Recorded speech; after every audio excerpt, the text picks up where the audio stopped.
کئی دنوں کی تگ و دو کے بعد رئیس گوٹھ کراچی میں دہشت گردوں کی ایک خفیہ جگہ کی معلومات حاصل کرنے میں کامیاب ہوئے، جہاں پر دہشت گردوں نے بھاری مقدار میں بارود و دیگر تباہ کن مواد تیار کر رکھا تھا۔ اس کارروائی نے ہمیں ایک بڑی دہشت گردی سے بچایا اور اس پر ہم پریمیئر انٹیلیجنس ایجنسی اور قانون نافذ کرنے والے اداروں کے بےحد مشکور ہیں۔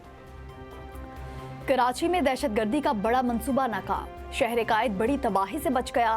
بلدیہ رئیس گوٹھ میں کارروائی کے دوران 2000 کلو گرام سے زائد دھماکہ خیز مواد برآمد، 3 دہشت گرد گرفتار کر لیے گئے۔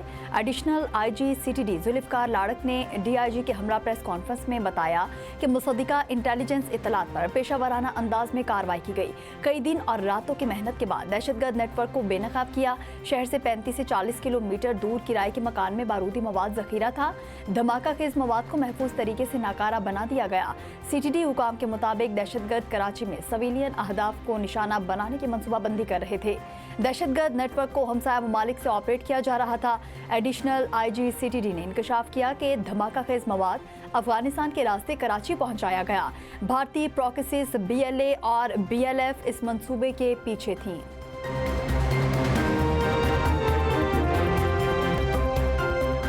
پاکستان سٹاک مارکیٹ نے بلندیوں کی نئی تاریخ رقم کر دی، پہلی بار 1,83,000 پوائنٹس کی حد پار کر گئے۔ 100 انڈیکس میں 4700 سے زائد پوائنٹس کا اضافہ ہوا۔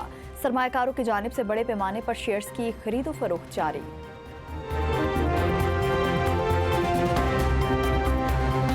پاکستان اور چین کا افغانستان میں دہشت گردوں کے خاتمے اور مسئلہ کشمیر کے حل پر زور، دونوں ممالک کا سیکورٹی تعاون مزید بڑھانے، دہشت گردی کے خلاف زیرو ٹالرنس پالیسی پر بھی اتفاق۔ پاک چین 7ویں اسٹریٹجک ڈائیلاگ کا اعلامیہ جاری کر دیا گیا۔ دفتر خارجہ کے مطابق اسٹریٹجک مذاکرات میں خود مختاری، علاقائی سالمیت اور دہشت گردی کے خلاف بھرپور تعاون کا اعلان کیا گیا۔ اسٹریٹجک اور سیاسی تعاون، دفاع، معاشی شعبہ، تجارت کے حوالے سے غور، سرمایہ کاری، ثقافت کے شعبوں میں تعاون اور عوامی روابط کا بھی جائزہ لیا گیا۔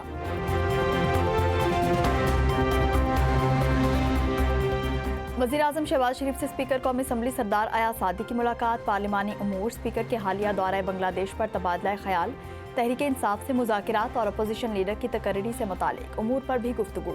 اسپیکر ایاز صادق نے بھارتی وزیر خارجہ جے شنکر سے ملاقات پر وزیراعظم کو بریفنگ دی۔ اسپیکر قومی اسمبلی نے بتایا کہ بھارتی وزیر خارجہ نے خود میری نشست پر آ کر ملاقات کی۔ بنگلہ دیش کا دورہ سفارتی لحاظ سے انتہائی کارآمد اور مثبت رہا۔ وزیراعظم شہباز شریف کا اسپیکر کو بنگلہ دیش کا مثبت دورہ کرنے پر مبارکباد، کہا بنگلہ دیش کے ساتھ دو طرفہ تعلقات کو تمام شعبوں میں مستحکم کریں گے۔ دونوں ممالک کے درمیان پارلیمانی روابط کا فروغ ناگزیر ہے۔ وزیراعظم کے اپوزیشن سے مذاکرات کے حوالے سے اپنے موقف کا بھی اعادہ۔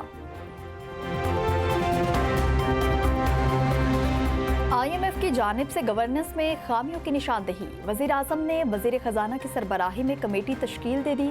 15 رکنی کمیٹی سہ ماہی بنیادوں پر اپنی رپورٹ وزیراعظم کو پیش کرے گی۔ کمیٹی کا قیام وزیراعظم کے اقتصادی گورننس اصلاحات کا حصہ ہے۔ خزانہ، قانون، منصوبہ بندی کے سیکریٹریز ارکان میں شامل، secretaries SIFC IT establishment division بھی کمیٹی کا حصہ، secretary law and justice commission اور سرمایہ کاری بورڈ بھی کمیٹی کے ممبران ہوں گے۔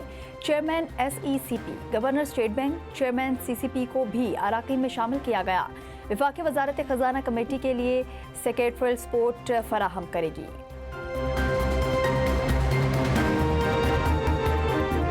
آر پار کشمیر اور پاکستان سمیت دنیا بھر میں کشمیری آج جامع حق خود ارادیت منا رہے ہیں۔ 5 جنوری 1949 کو UN سیکورٹی کونسل کی قراردادوں میں کشمیری عوام کے حق خود ارادیت کو تسلیم کیا گیا۔ UN کمیشن برائے پاکستان و بھارت نے تاریخی قرارداد منظور کی۔ یوم حق خود ارادیت پر کشمیری عوام کی بھارت کے خلاف احتجاجی مظاہرے، جلسے، جلوس اور ریلیاں، مظاہرین کا عالمی برادری سے UN قراردادوں کے مطابق مسئلہ کشمیر کے حل کا مطالبہ۔ صدر مملکت اور وزیر اعظم پاکستان کا کشمیری عوام کی اخلاقی، سفارتی اور سیاسی حمایت جاری رکھنے کے عزم کا اعادہ۔ وزیر اعظم نے اپنے پیغام میں کہا کہ بھارتی جبر و تشدد کے ہتھ کنڈے کشمیری عوام کے عزم کو پست کرنے میں ناکام رہے ہیں۔ بین الاقوامی برادری بھارت کے جابرانہ اقدامات کے خاتمے کے لیے اقدامات اٹھائے۔